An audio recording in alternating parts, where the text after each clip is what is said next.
Hola con todas, todos y todes. Bienvenidos a Hable con ellas, feministas peruanas al Congreso. Este es el primer programa de una temporada especial a propósito de las elecciones parlamentarias 2020-2021, donde conversaremos con diversas candidatas mujeres feministas. En esta ocasión, en nuestro programa de apertura, tenemos el placer de tener en el set a Gaela Tsenec. Gaela candidatea por Juntos por el Perú con el número 8. Hola Gaela, bienvenida. Imanay Angélica, Imanay Ñaykunas, Traikunas, Sutiki Gaela, Tracacha Afroserrana. Buenas tardes Angélica, buenas tardes. Mi nombre es Gaela, soy una joven trans afroserrana, tengo 29 años y estoy aquí para tener un diálogo. Muy bien, Gaela. De repente podemos iniciar este diálogo, esta conversación, contigo contándonos un poquito de ti, de tu vida, para conocerte, ¿no? Para que la gente te conozca. ¿Quién es Gaela? Bueno, yo nací en el sur del país, crecí en medio del Valle de Pisco, entre la arena y la estera. Mis padres son agricultores. Estudié en la escuela, en el Colegio Nacional Juan Velasco Alvarado. Es una institución educativa pública. Después hice mi vida universitaria y mis estudios superiores en la Universidad San Luis Gonzaga de Ica, donde estudié Derecho y Ciencias Políticas, y en el Instituto Superior Tecnológico Catalina Buendía de Pecho, donde estudié Administración de Empresas.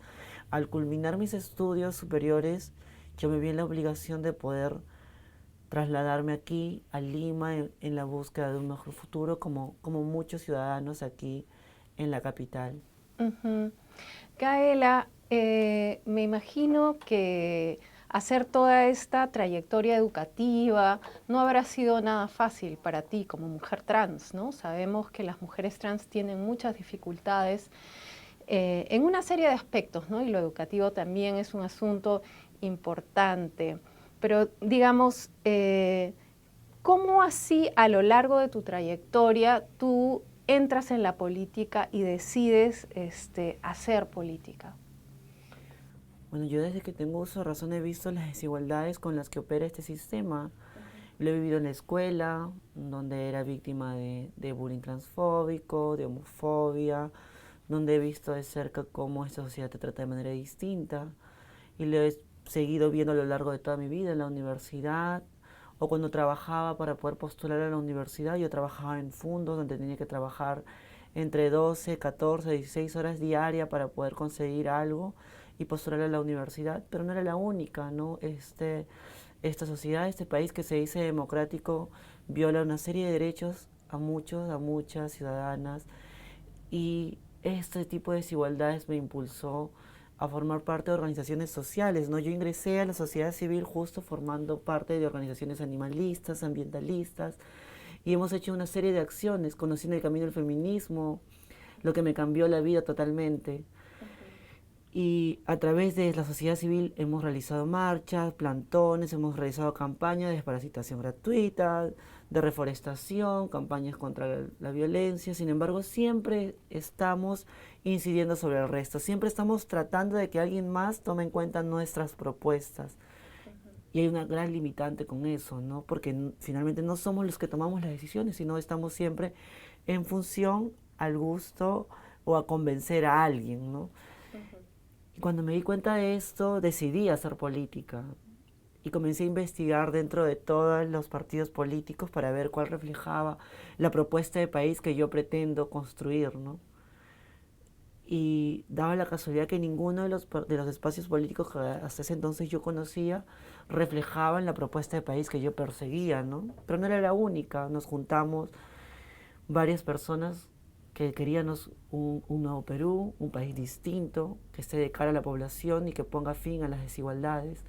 Y es así como en el 2016 impulsamos la candidatura de Verónica Mendoza, formamos algunos espacios políticos que hoy se han configurado en el movimiento Nuevo Perú, ¿no? Espacio por el que hoy postulo al Congreso con el número 8 en la lista de Juntos por el Perú. Ujú. Gaela, ¿cómo evalúas este nuevo periodo parlamentario? Digamos, este periodo parlamentario es un periodo que viene después de una disolución constitucional del Congreso. Va a ser un periodo corto donde se tiene que focalizar las acciones, digamos, en puntos clave, ¿no es cierto? Sentar las bases para lo que va a venir después, a partir del 2021. ¿Cómo ves este periodo? Ujú. Yo creo que antes de hablar del periodo que viene, también hay que hacer un análisis del periodo que acaba de culminar, ¿no? Y es un periodo que ha tenido un Congreso que ha estado de espaldas a la población, que no le ha importado legislar para la ciudadanía, para la gente, sino que ha estado muy preocupado por seguir en una alianza entre la clase política tradicional y el sector de los empresarios, ¿no? Esa clase empresarial con esa clase de políticos tradicionales han venido legislando solamente para poder favorecer sus intereses. Por eso no es casual que el Congreso pasado haya estado mucho más preocupado por generar iniciativas legislativas a la medida de los grandes empresarios de la CONFIEC, ¿no? Y hay que tener claro que esa mayoría congresal, si hubiera querido, hubiera implementado grandes cambios para este país. Sin embargo, no le interesó la ciudadanía, no le interesó a la gente, no le interesaron los adultos mayores, los niños, los jóvenes, las mujeres, las personas con discapacidad, mucho menos las personas LGTBI, ¿no? Siempre ha estado de espalda a nosotros y nos los ha hecho saber cada vez que podía, porque estaba muy ocupado pasando por el comité de ética, tratando de salvar las denuncias que tenía. Ha estado muy ocupado tratando de continuar con un sistema de impunidad hasta el punto de poder librar a un juez que incluso no vaciló en poder tratar de negociar sobre la sentencia de violación de una niña, ¿no? Y Nostroza es una muestra clara de cómo el Congreso que acaba de salir ha sido un Congreso mayormente copado por políticos corruptos, siempre al servicio de la grande empresa y no de la ciudadanía, no de las mujeres, ¿no? Y por eso, ya teniendo en cuenta lo nefasto que ha sido el anterior Congreso y cómo ha estado de espaldas a la población, hoy este país necesita un nuevo Congreso, un Congreso que esté dispuesto a legislar para la gente, por y para la gente, ¿no? Y es un espacio pequeño, ¿no? Es en realidad un año y medio, sin embargo, no por eso es mucho menos importante. En realidad es un periodo clave en el que tenemos que sentar reformas que son importantes para poder acercarnos más a una igualdad real, plena y efectiva, ¿no? Por eso, en medio de todo ese contexto, hemos decidido postular en la lista de Juntos por el Perú con el número 8 porque creemos que es necesario poder dar una disputa y poder concluir con estas reformas que son incompletas y que han sido elaboradas desde la lógica, además, de cuatro paredes a espaldas de la población, sin la participación de las poblaciones en situación de vulnerabilidad, sin los taxistas, sin los campesinos, sin los pescadores, sin esas clases que han sido históricamente oprimidas, ¿no? Y estas políticas, estas reformas tienen que darse de cara a la población y garantizar estas voces. Por eso estamos aquí, porque queremos garantizar que se dé de esa manera. Uh-huh. Y en ese contexto de reformas importantes que tú mencionas, ¿cuáles son tus propuestas concretas? ¿Por qué cosa va a pelear Gaela en el Congreso? Sí. A mí me gustaría puntualizar primero que no se trata de una propuesta de Gaela, porque no es una propuesta individual, ¿no? Yo formo parte de un partido político llamado Nuevo Perú, y como Nuevo Perú tenemos en realidad una postura política. Buscamos un país distinto, buscamos construir un nuevo Perú y tenemos una propuesta integral de país, ¿no? Sin embargo, en medio de todo este contexto del que ya acabamos de hablar, tenemos claro que aquí y ahora necesitamos empujar una serie de reformas que son claves para poder tener un piso más parejo y poder participar todos, todas y todes en igualdad de condiciones. Y en ese contexto creemos que es necesario concluir con una reforma política, con una reforma de justicia, pero también con una reforma económica. Pero que en medio de estas reformas no se pierda temas que consideramos profundamente importantes, como es una reforma de género que tenga que poner en el centro del debate a las mujeres, a la diversidad, a las familias, a los niños, a las niñas, que esté de cara a la mayoría de la población, a las mujeres que han sido históricamente vulneradas y las que en medio de todo este contexto reciben una serie de discriminaciones, ¿no? No es posible que un país que está a puertas de llegar al bicentenario, siga de espaldas a las mujeres y no haga nada profundamente sustancial para poder cambiar los feminicidios a los que hoy vemos con tanta tristeza, ¿no? O sea, hay que implementar medidas profundas, por eso dentro de esta reforma de género estamos implementando una serie de medidas que lo que buscan en la práctica es acabar con tanta violencia, que lo que buscan en la práctica es formar una nueva sociedad libre de violencia. Uh-huh. Interesante. Estás poniendo entonces la reforma de género a la par de la reforma política, de la reforma de justicia, de la reforma económica. Gaela, ¿eres consciente de que a lo largo de los últimos años, desde el 2016, hay una arrepentida conservadora que ha utilizado la categoría de género para sembrar el miedo, ¿no? Señalan que pues el género sería una ideología pues nefasta, ¿no? Entonces de repente, antes de entrar a lo específico de la reforma de género que nos estás proponiendo, de repente sería bueno decirle a la gente en palabras sencillas, ¿no? Explicarles de qué va pues el enfoque de género, ¿no? Y qué aporta, cuáles son los beneficios de este enfoque para la política y para la sociedad, ¿no? Solo a mí me gustaría hacer un paréntesis y decir que yo soy feminista y desde el feminismo también tenemos una propuesta integral de mundo, ¿no? Tenemos una propuesta integral para con las mujeres, para con los niños, para con los adultos mayores, para con toda la población, para con todo este mundo, ¿no? Y bajo esa lógica sí es importante hablar sobre cosas que no se han hablado, que se han venido pateando durante todo este tiempo, ¿no? El género en medio de este contexto y en medio de este país es casi una palabra que no se puede repetir o que no se tiene que decir. Sin embargo, aquí estamos para decirlo fuerte, claro y directo, ¿no? Apostamos por una reforma de género porque entendemos el género como un instrumento que nos ayuda a ver las desigualdades que existen para, a partir de ese análisis, generar propuestas claras y profundas para poder cambiar este país, ¿no? Porque lo que queremos es devolverle a las mujeres la ciudadanía, devolverle a los niños un mundo libre de violencia. Queremos no solamente luchar por las mujeres, sino también por esos hombres que no tienen la posibilidad de ver a sus hijos dar el primer paso. Queremos luchar por esos hombres que no pueden tener la capacidad de expresar sus sentidos.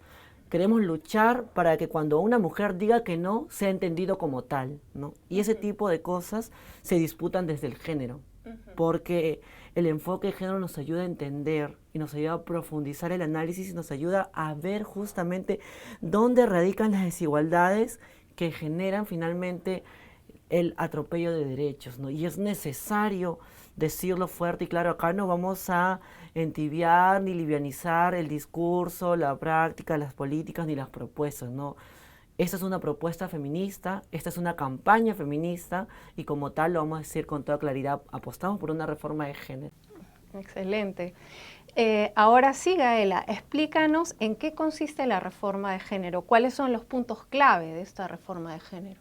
Bueno, la reforma de género es una especie de gorro que esconde una serie de medidas que buscan cambiar la realidad del país, ¿no?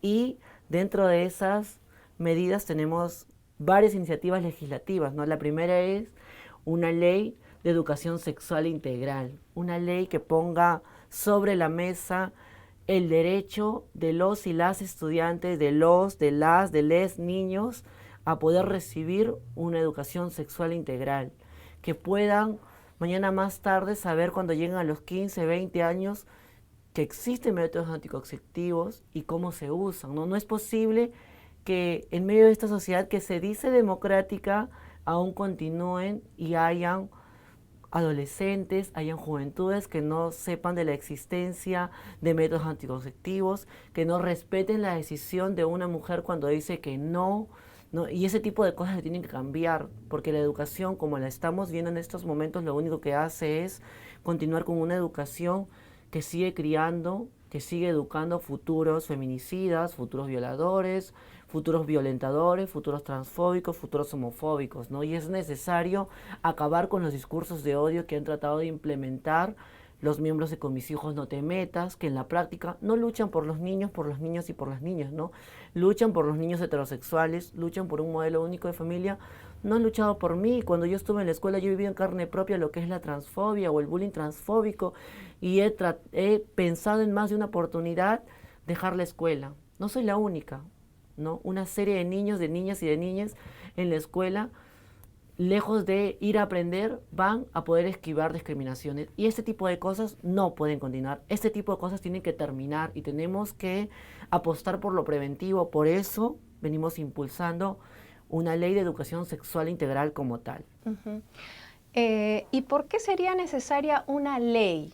¿No? Porque, digamos, tenemos ya política pública sobre educación sexual integral en el Ministerio de Educación, ¿no? Tenemos unos lineamientos, también la sexualidad está en el currículo.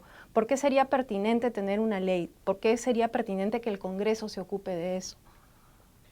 Bueno, primero porque en la práctica, gracias a los discursos de miedo basados en argumentos falaces y mentiras, esto no se viene implementando, ¿no? Y además, lo que tenemos en realidad es una normativa de carácter ministerial, ¿no? Y que no garantiza realmente el acceso de las y de les estudiantes a una educación sexual integral, a pesar de que la educación sexual integral es un derecho, ¿no? Y además, al ser una normativa ministerial, está sujeto al ministro de turno. Y eso no puede ser así. No es posible que gracias a los discursos de los antiderechos, a las mentiras que han venido desparramando en medio de todo este contexto, en la práctica hayan paralizado la educación sexual integral y no se esté dando, ¿no? Entonces es curioso porque sí necesitamos que haya una norma de mayor jerarquía para que pueda ser instaurado como tal y se pueda garantizar realmente que en las escuelas los y les estudiantes reciban una educación sexual integral. Uh-huh. ¿Y de esto hay ejemplos de otros países que lo tengan como ley nacional? Claro que sí, Angélica. Aquí muy cerca, sin irnos hasta otros continentes, aquí en Argentina ya hay una ley de educación sexual integral y en la práctica ha bajado seriamente las tasas, ¿no? de violencia escolar, está bajando las tasas de embarazo adolescente, ¿no? Y también sería bueno traer la experiencia que Huayca sacó hace un tiempo, donde explica y hace notar cómo la educación sexual integral en las escuelas ha reducido a cero los embarazos adolescentes, ¿no? Eso es algo concreto de cómo la educación sexual integral ayuda a la ciudadanía a justamente luchar por una vida digna, libre de violencia. Uh-huh. Bueno, a mí me parece importantísima la educación sexual integral, así que mi total apoyo a esta idea de tener una ley nacional que respalde la educación sexual integral aquí en el Perú, por supuesto. Además de esta legislación para apoyar la educación sexual integral, ¿qué otros puntos tiene esta reforma de género que planteas, Gaela? Bueno, la reforma de género también plantea una ley integral trans, ¿no? Una ley que pretenda devolverle la ciudadanía a las personas trans, ¿no? Y lo que estamos planteando básicamente es devolverle un DNI a las personas trans que recoja su identidad de género, que refleje el nombre de quienes son y que pueda permitir de manera gratuita y rápida los cambios de nombre y de género en el Documento Nacional de Identidad, ¿no? Pero no es lo único, porque las personas trans estamos dispuestas a una serie de discriminaciones, hemos sido expectoradas del sistema educativo, del sistema laboral, y es necesario también implementar otras medidas que aseguren que las personas trans culminen las escuelas y la educación básica regular, las universidades, pero también necesitamos medidas que nos permitan a las personas trans acceder a otras actividades laborales. Por eso dentro de la ley integral trans estamos incorporando lo que es la cuota laboral trans para hacer que las personas trans puedan insertarse en otras actividades laborales, ¿no? No es justo que este sistema, este país que se jacta de ser democrático, en la práctica nos viole derechos transgreda nuestra integridad y lo que haga es expulsarnos a la precariedad, ¿no? Ninguna de nosotras soñó con ser prostituta de grande, ¿no? Ninguna cuando tenía 5 años dijo, bueno, cuando tenga 20 años quiero tener a alguien que no me gusta encima mío solo por tener un plato de comida, ¿no? Lo hacemos porque esta sociedad nos ha empujado a ese tipo de cosas, ¿no? Nos ha empujado a tener que decidir entre A o B, entre la prostitución, ¿no? El trabajo sexual y entre las actividades estéticas, ¿no? Sin embargo, el resto de la población tiene para elegir entre A, B, C, D, E, F, G y necesitamos hacernos cargo como país de este tipo de situaciones, ¿no? No es casual que la mayoría de nosotras se dedique solamente a estas dos actividades, ¿no? No es casual, además, que no seamos las únicas personas dentro de todo esto que no concluya los estudios superiores, que sea expectorada del sistema educativo, ¿no? Hay que implementar medidas, por eso creemos que el cambio de nombre y de género es tan solo la punta del iceberg y que las personas trans merecemos tener una ley integral que solucione nuestros problemas de fondo, nuestros problemas reales, o que por lo menos nos acerque a una ciudadanía real. Uh-huh.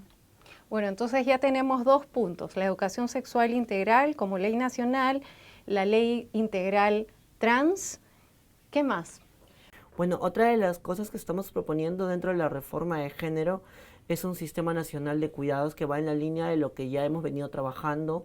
Ya en el 2016, Verónica Mendoza, en el plan de gobierno, hablaba y proponía un sistema nacional de cuidados, ¿no?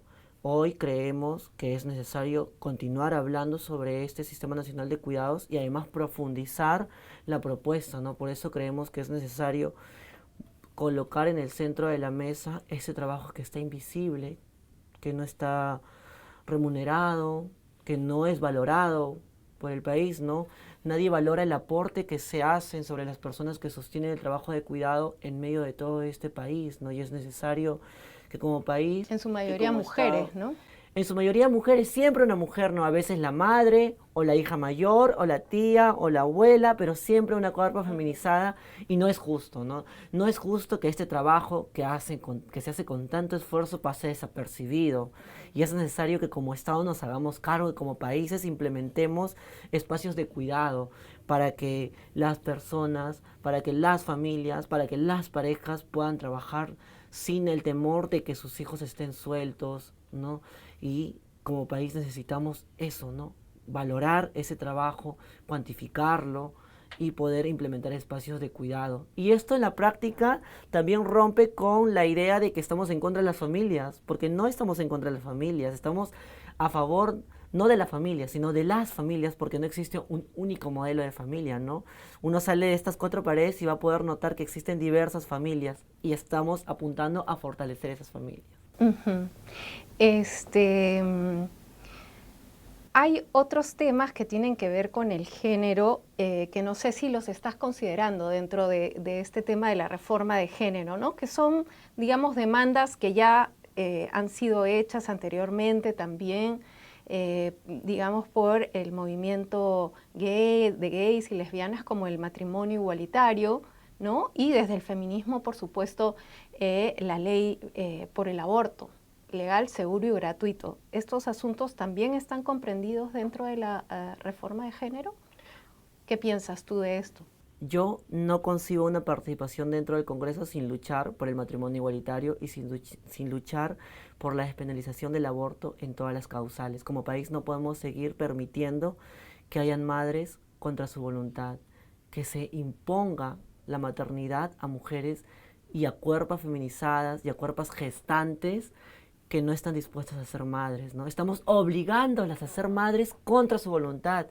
Y eso no es democrático, eso es violar sus derechos, eso es violar la autonomía de las mujeres sobre sus cuerpos y esto no puede continuar. Por lo menos yo estoy dispuesta a dejar la piel porque como feminista estoy comprometida con estas luchas, pero más allá de como feminista, creo que como partido tenemos una apuesta clara sobre estos temas y estamos dispuestas a pelearlas adentro del Congreso con todo lo que implique. Uh-huh.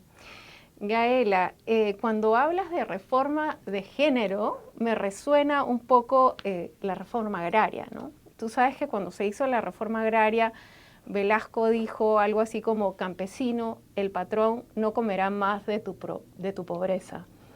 En el caso de la reforma de género, ¿tú qué dirías? Mujeres, diversidades, disidencias sexuales, maricas, gay, lesbianas, trans, jotas, lecas, tracas. El patriarcado no decidirá más sobre tu cuerpo. Excelente. Muchas gracias, Gaela. Por favor, recuérdale a la gente qué cosa tiene que marcar. Bueno, el 26 de enero tendrán que buscar el final de la cartilla, buscar el símbolo de JP y marcar el número 8. Y recordar que con el voto también se lucha, con el voto también se hace política, con el voto también decimos claro que queremos igualdad real, plena y efectiva, porque no son privilegios, son nuestros derechos. Muchas gracias. Gracias, Angélica. Con ustedes nos vemos en la próxima edición de Hable con Ellas por Nuestra América TV.